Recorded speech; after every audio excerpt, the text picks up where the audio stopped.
Here's how you can listen to old voice messages on the iPhone, and let me explain it how it all works. If this is your first time on Foxtecc, make sure you subscribe so you never miss anything important.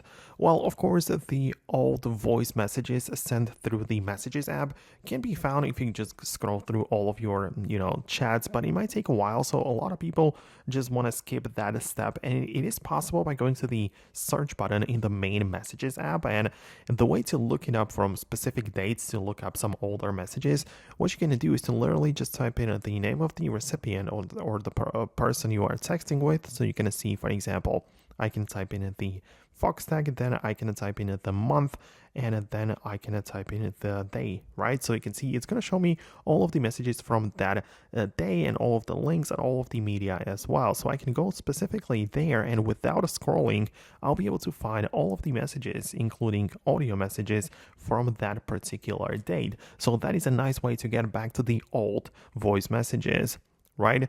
But outside of that, you should also note that when you go to the Settings app and tap on your apps and at the bottom and proceed to the messages, you'll be able to see that there is also the ability to decide how long the audio messages will be kept, right? So it is important for the audio messages to expire never, because if you have it set after 2 minutes, then of course once the 2 minutes are gone, then the voice message is also gone. So if that's the thing that you want to prevent, then of course make sure that the audio messages never expire on your device. But other than that, that's basically it. Let me know what you think about it below. Thanks a lot for watching, and I'm gonna talk to you later in the upcoming tutorials and videos like this one.